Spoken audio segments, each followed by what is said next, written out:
Pero mas takot ako sa'yo.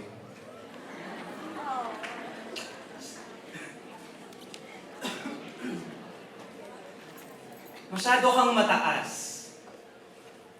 Masyado kang mataas. Hindi ko sinasabi na mataas ka, na malakas ang ere mo. Hindi ko rin naman ibig sabihin na mataas ka, na mapangmaliit ka sa kapwa mo. Ang ibig ko sabihin ay masyado kang mataas. Ano ba?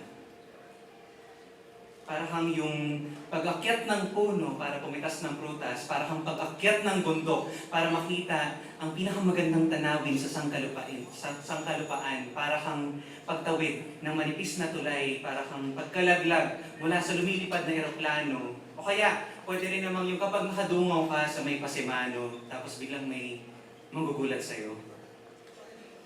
Pero hindi ka pa rin yata papaintindi. Masyado kang mataas. Mas tama yata na ihambing ka sa bungang matamis na matamis, pulang-pula sa pagkahinog. Pero walang kahit sinong makasungkit sa'yo. Dahil takot ang lahat mahulog bago pa makalapit sa'yo. Ikaw yung pinakamagandang tanawin na makikita lang sa pag-akyat ng pinakataluktok na mapanganib na bundok. Pero walang kahit sinong makalapit sa'yo.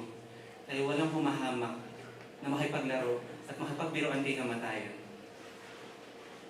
Ang paglapit sa iyo ay parang piniringan ako sa aking mata tapos pinatawid ng manipis na tulay, hangin lang ang nahahawi ng kamay, walang kahit anong alalay.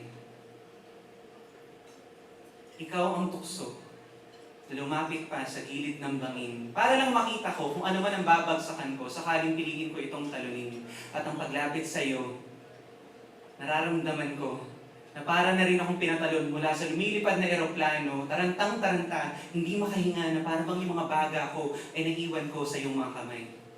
At doon sa aking pagkabagsak, sa gitna ng aking pagkakagulo, ng aking pagkakataranta, saluhin mo man ako o hindi, magpapasalamat ako. Dahil kahit papaano, naramdaman ko kung paano lumipad. Pero tatanggapin ko ang inaasahan kong pagkabasa. Ang ibig ko lang naman sabihin talaga dito, kamamatay ko ang pagkahulog sa iyo.